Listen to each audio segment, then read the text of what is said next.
Hello again, everybody. This will be our first PowerPoint lecture here, and what we're trying to do is figure out what is history, and I could kind of give you a cliche about, well, it's his story if we broke down the word and circled it out, but we'll try to avoid that. What we want to say in general is that it's pretty much the study of the past. Things that happened in the past is history, and I think everybody might have sort of a vague idea of what we mean when we're talking about that. Another helpful place to start, though, might be figuring out what history is not. And it is not just facts, dates, or numbers. It used to be facts, dates, and numbers. It's also not just the story of rulers, kings, and leaders. It used to be the story of just rulers, kings, and leaders. It's also not just wars and battles. There used to be a lot of that. And this, when the historical profession was first being professionalized, these are the kinds of things that historians would have cared about. And not to say that these aren't important, they are still important, facts and dates and numbers, of course. Rulers, kings, and leaders, of course. Wars and battles, of course.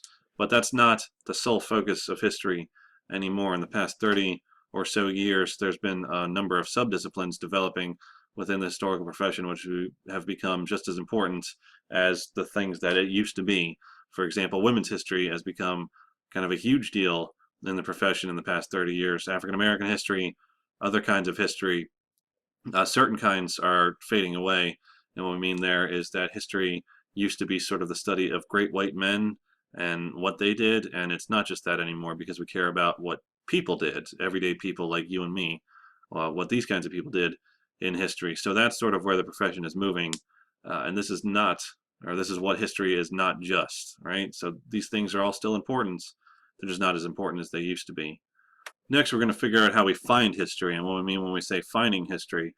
It's what are we uncovering? How are we uncovering it? And there's three major categories of history, of finding history, and these are oral, written, and physical, and they're pretty self-explanatory.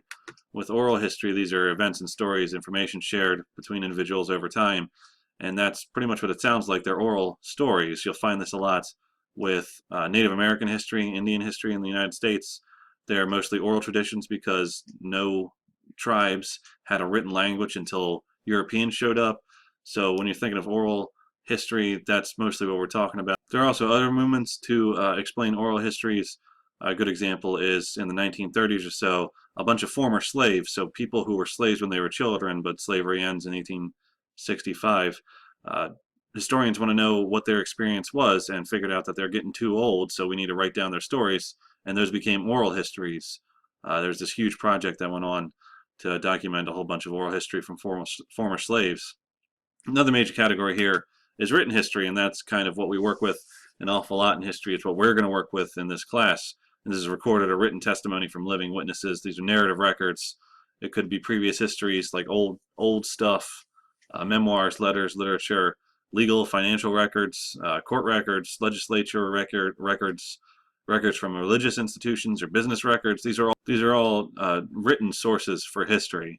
The next major category is physical history, and you're thinking archaeology or anthropology here. This is unwritten information derived from physical remains from the past civilizations, such as architecture, arts and crafts, burial grounds, cultivated land.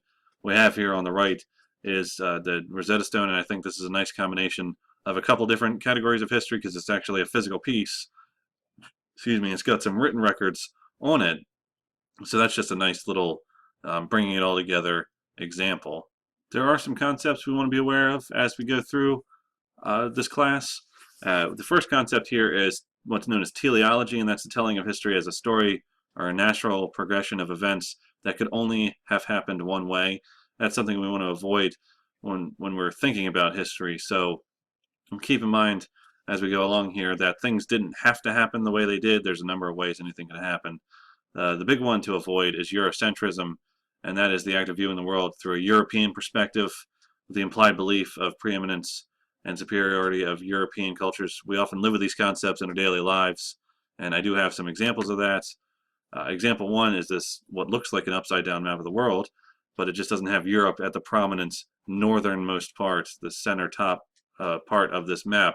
That doesn't make this map wrong, it just makes it different. So this is just an example of how to avoid Eurocentrism by not thinking of Europe just as the center of the world. Something else that kind of goes along with this Eurocentrism is that our idea of the Middle East comes from a Eurocentric perspective. And what that means is you can see that it's east of Europe here, this area that we know of as the Middle East.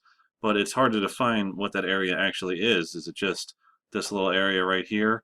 When we associate it most often with the Muslim world, but as you can see in this sort of pale green color, the Muslim world stretches through most of northern Africa, through the Sahara Desert, all the way to India, and as far north as Kazakhstan and Russia, where Borat's from. It also goes into Indonesia, so it kind of goes all over the place. So it's just a little, it's weird to call it the Middle East when it's the Middle East to just Europe. So this is other stuff. This is one of the examples where it, influences our daily lives, because when we're talking about the Middle East, we're talking about there, but it's only Middle and East to Europe. So just throughout this class, remember to keep a key question in mind. And what color are your lenses? And what we mean there are, how is your own background or cultural experience influencing your understanding of the world? And I do hope that you know who these guys are. So this map, we can figure out the world, what it looks like based on regions. But, is it the Middle East? Is it the Near East? Southwest Asia? What do we want to call it? Because those are all correct terms. It's just depends on where you're coming from, how you're viewing this. So now let's look at some primary and secondary stuff and figure out the difference between primary and secondary sources. So I am a history major. I was a history major, and I'm embarrassed to admit that it took me until I was a junior before I figured out the difference between a primary and a secondary source. I don't want you to have that same problem unless you're already a junior or higher. So a primary source, though, comes from a person who saw it, somebody who did it, or somebody who made it. And the example I put up here is this thing, Declaration of Independence. That's clearly a primary source because that was written way back when by people who were doing it. They made it. They saw it. So that makes it primary. And as we go along, we're going to find out it's not just these giant documents that are primary sources. A lot of things can be primary sources. But it's generally by a person who was there, a person who did it, he made it, he saw it, or she in some cases, but usually in history, unfortunately, it's a boy. For secondary sources, this is people like us writing about it. So, an example here is this is the first presentation I ever gave at a conference, and that's me writing. You see the title, but it's more about the Declaration than anything else. It's me writing about the Declaration, so that makes it a secondary source.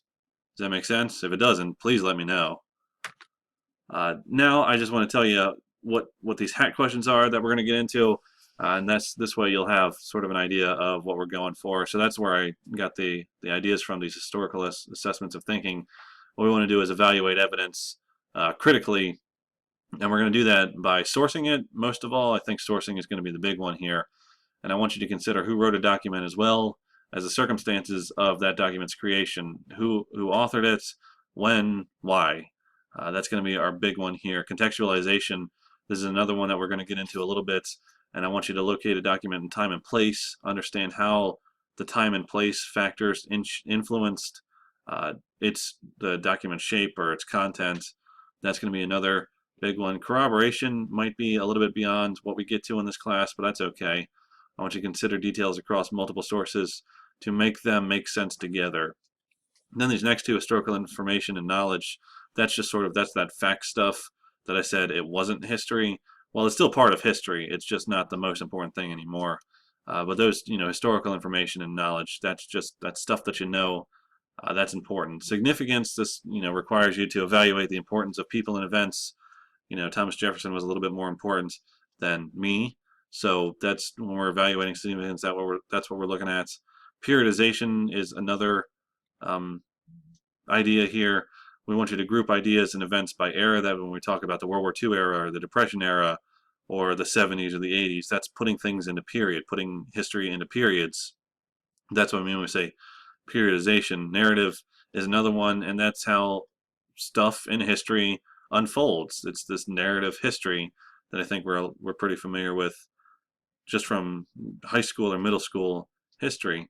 And this final thing we have down here, and that's the sort of the highest level, and any of you who want to be a history major will run into this one, that's historical argumentation, and that requires you to look at a document, a primary source of some kind, and make your own claim about it.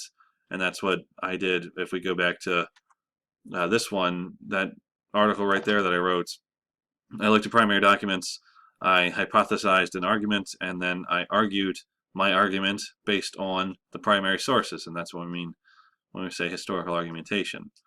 Okay, thanks for bearing with me on this one. There will be another PowerPoint for this week, and I'll see you there.